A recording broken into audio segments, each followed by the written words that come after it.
Hello, everyone. My name is Ellen Skilton, and I'm very pleased to introduce to you our session for today. I'm a faculty member in the School of Education, and I coordinate the TESOL programs that we offer, the ESL Program Specialist Certificate and a Master's in Literacy Studies that includes TESOL and reading. I'm quite pleased today to get to talk with you with three of my students, and their videos are going to come after mine, and then I hope to see you again at the end. So I'm providing the introduction. So here's a quick overview. In my course, Education 622, Teaching Multilingual and Multicultural Literacies, all students engage in a teacher or tutor research project in which they develop a what happens when question to investigate as they utilize new strategies for teaching language and content simultaneously to English learners.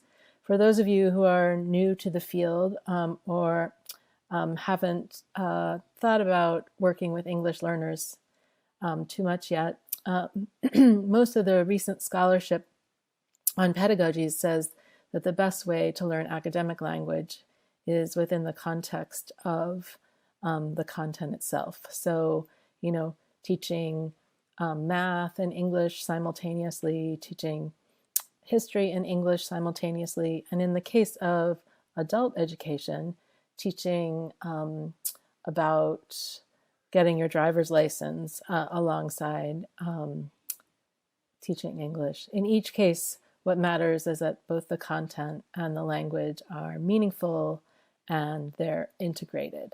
So on this slide, you can see three sample posters from my students. They are not the three that you will see from the presenters today, but I wanted to give you a little bit of a taste. So at the end of the semester, all the students share their findings in a poster session. So you're going to see three projects today. First, we'll hear from Jennifer Gray, and she'll talk about what happens when I use mutual knowledge when tutoring an adult English learner. Then we'll hear from Francine Vollman, and she'll answer the question, what happens when teacher-student interaction increases in a high school classroom? And then finally, you'll hear from Rachel Black, what happens when a middle school English learner leads the lesson? Throughout, I want you to pay attention to multiple kinds of collaboration. As I said earlier, the name of this session is Don't Stay in Your Lane. Collaboration is essential when working with multilingual learners. So you'll see collaboration perhaps among students, but that's certainly something we'll be looking for, between content and ESL teachers, or at the very least between content and language, between parents and children, and in one case here, between parents, a child, and a teacher. And then for all of these projects, they illustrate collaboration among pre-service teachers learning together and sharing data and analysis. So think about what kinds of collaboration you hear about, how you might be able to adapt some of these ideas for your own context, and also, crucially, what we learn from these students as well as from teachers. And it's multi-layered, right? What we're learning from my students, but also what they're learning from their students. I'm also asking these same questions in my own practice. A question that I'm working on now on a project is, what happens when English language instruction is embedded in high school and university STEM classes? And so these kinds of questions are not just ones that happen in my graduate school classroom, but also in my professional life. So key things to remember as we go through and as you think about meeting the needs of English learners, building relationships is a key to learning. The first language is a resource in English teaching, as are visuals, manipulatives, and explicit instruction. So now, without further ado, I'll introduce Jennifer, Francine, and Rachel. You'll see they each have a separate video, as I said, but I hope to see you in another quick video at the end. And then I hope all of you know that we're going to be doing a live session on May 2nd between 11:30 and 12:30, and I think there are prizes for people who submit questions. So please keep track of any questions that you had. We'd love to interact with you on May 2nd. Hi everyone, my name is Jennifer Gray and I'm a graduate student at Arcadia University getting a master's in education, and I had the opportunity last semester to take a course with Dr. Skilton in which we were learning about how to teach English language learners. So I do not teach in a classroom. I was actually paired up with an adult English language learner who was also a student at Arcadia, not in the graduate program, but she who we will call Anna throughout the course of this. Obviously, it's a pseudonym, but Anna is originally from Saudi Arabia, and she was taking a course in English at Arcadia at the time and just wanted some more assistance. So that was how we were able to meet. But obviously, her and I had never met before. So a lot of our original conversations really stemmed around us trying to get to know each other. We realized we actually had quite a bit in common, and we talked a lot about my boyfriend, her husband. We both like to travel. We love baking. We like cooking. We talked about things that were very different in our lives. I live in downtown Philadelphia. She lives in the suburbs. So it was something that helped us get to know each other and be more comfortable seeing each other for many weeks. But also, it proved to be a great catalyst because we were able to use some of those conversations and similarities for me to be able to better assist her with her English language learning. One of the things that I found out pretty early on, she was taking English at Arcadia, but also taking Italian as well. Her native language is Arabic, so it was really interesting to see that she had this love of languages. This was especially helpful because I wound up being able to assist her in her English studies by using some very basic tools that you would use to teach English to anybody. And it was helpful because she knew languages. She was very familiar with languages and the structure, and so she was constantly asking me whether the noun or the verb came before something else and things like that. But most of our conversations wound up being around her 2-year-old daughter, who we will call Nina. And Nina was present for almost all of our meetings together. And if you've ever met a 2-year-old, you know that they want to be the center of attention, and Nina was no exception. So we wound up using Nina as a lot of the center of our conversations. So, for example, there was an instance that Nina had a lollipop, and so I was using her having the lollipop and me maybe trying to take it away from her as a way to teach what Anna was learning in her textbook, which at the time was the use of should, could, and would. So I was asking, well, I could take the lollipop away and she should cry, but she might not cry, and things like that. I brought a book at one point that we were able to read with Nina, but then I was able to use the book because it was pretty simple to be able to encourage Anna to change the pronouns, which was something that she was learning that week in her coursework.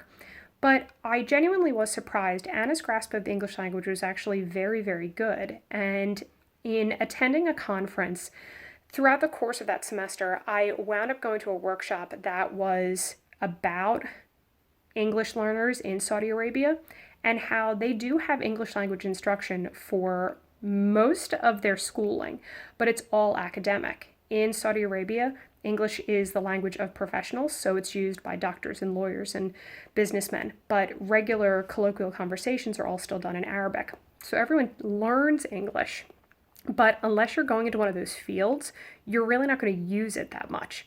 And so it was really kind of a wonderful eye-opening thing to learn how that culture is really influencing Anna. She has this great grasp of English, but she didn't know certain vocabulary words. I was trying to convey the word trust at one point, and she did not understand. It was the only time we had to pull out Google Translate. I could not figure out how to communicate the word trust. But it's because she'd never had those kind of casual conversations that her and I were having. She really wanted that. It's not that she needed help academically, she needed that help with those casual conversations. Her daughter is learning both languages, Arabic and English, and so she wasn't a good person to practice on. Her husband is busy, and it was something that we both learned quite a lot about, understanding the cultural differences, but really what changed everything was having her 2-year-old daughter be there for it, something that did not happen in her classroom. So I was able to make a lot more headway with Anna than her teacher was, just because we had her daughter there to be able to focus on and converse with. Hello, my name is Rachel Black, and I'm going to present my findings after tutoring two 7th grade students. One was named Kelsey, and she was from Liberia. And the other is named Mary, and she is originally from Puerto Rico. They both moved here to the US within the last year, and English is their second language.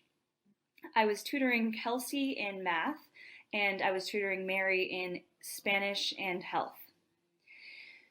So I decided to look into what happens when an ELL student, English language learner student, leads the lesson.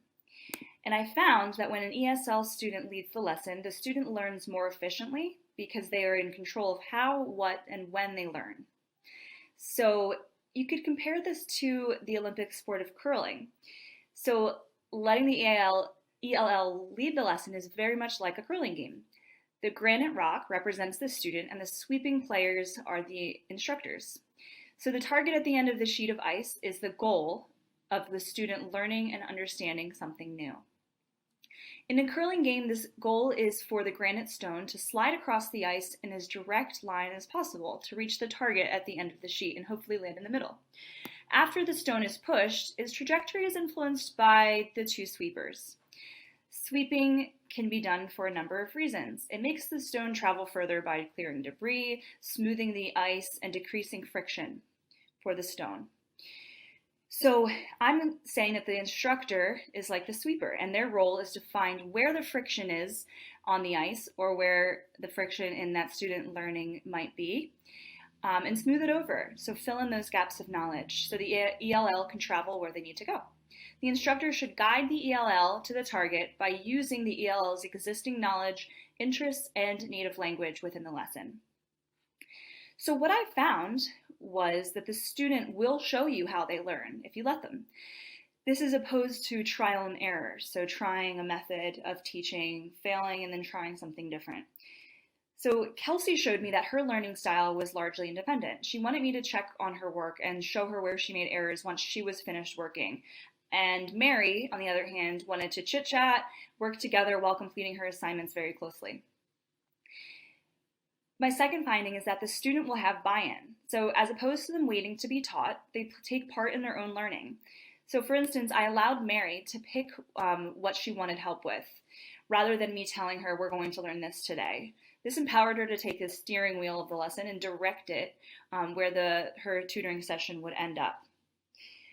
So the student will also show you what they know already. So instead of taking time to teach them something that they already know, assuming certain gaps in knowledge, it's important to let them tell you what they already know so you don't waste time. So I was really glad that I asked Kelsey what she knew about fractions first, because going into her tutoring session, I was told by her ELL teacher that she needs just a basic understanding of fractions. This turned out not to be true, and the real gap in her knowledge was a language issue of not understanding the meaning of multiplication, subtraction, and addition. And the last finding that I'll talk about is that the student will show you what they are excited about and what is of less interest to them. This means you can spend more time on their interests and make the lesson more fun. So Mary wanted to hurry through her Spanish homework, and I assumed, because Spanish is her native language, that she would thrive and want to work on that lesson more. But she actually elaborated and asked questions that were outside of just her questions on her assignment when we worked on her health assignment. So she was much more interested in working on health and wanted to speed through her Spanish. But I wouldn't have known which subject she enjoyed most without having let her decide how much time we spent on each assignment. We were still able to get both done. So I found out a lot and I learned so much from Mary and Kelsey, and I think it's really important just to be a good listener. The tips that I've had, that I've compiled for teachers and something that I'll use in the future is, before beginning a lesson, find out what the ELL student already knows and where their gaps in knowledge are. Never assume. Ask the ELL student what they struggle with understanding and try translating what you are teaching to their native language, and then see if it's still a struggle. That way you'll find out if it's a language issue or a content issue. And lastly, ask the ELL what they want to spend more time on and what they are most interested in within a lesson. And if possible, ask them what they would like to start with as well. Rearranging the order of what you teach them definitely spikes their interest, and it shows them that you value their time and what they're interested in learning. So thank you so much, and keep the path to understanding clear so as not to slow the students' momentum towards their goals. Have a great day. Thanks. Hi, my name is Francine Vollman. I'm a graduate student. I was in Dr. Skilton's class last semester, and our semester-long project connects to Don't Stay in Your Lane and focuses on how important collaboration is. My particular project focused on the collaboration between students and teachers. It seems like that doesn't even need mentioning, but especially at the high school level where I was, that collaboration is essential. A little bit about me. In addition to being a wife and a mother, I've had about 16 years in education. I did start substitute teaching, and I've had classes with 3rd grade, 4th grade, and 6th grade. I hold a master's in elementary education and a certification in special education. I'm back at Arcadia.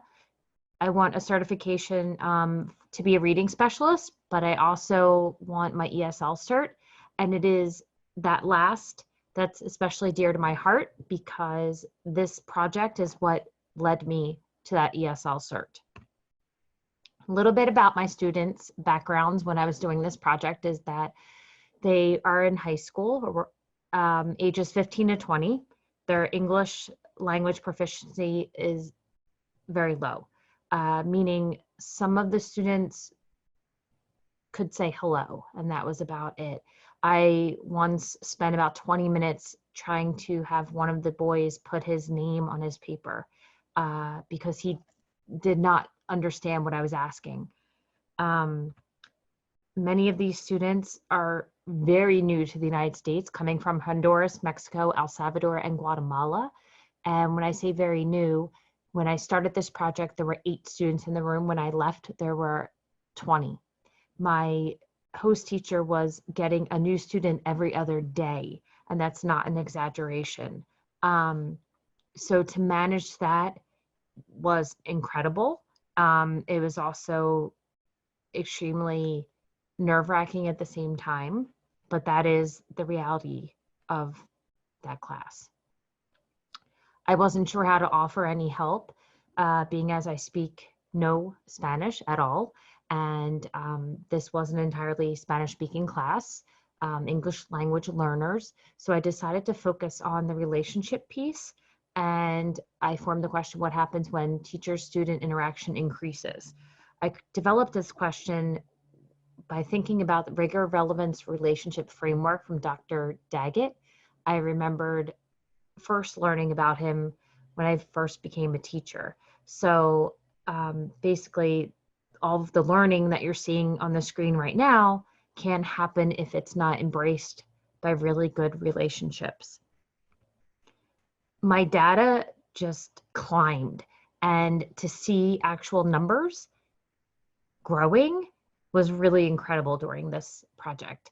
Some of the things, the smile and making eye contact, I had to make sure that the cultures I was interacting with were accepting of smiles and eye contact, because not all cultures do those things. So I started with those, and you can see that I had one person I remember smile at me in the beginning of the semester, and by the end I consistently had 10 making eye contact and smiling, and the accepting of help. Even when I tried to help students in the beginning of the year, I was just ignored.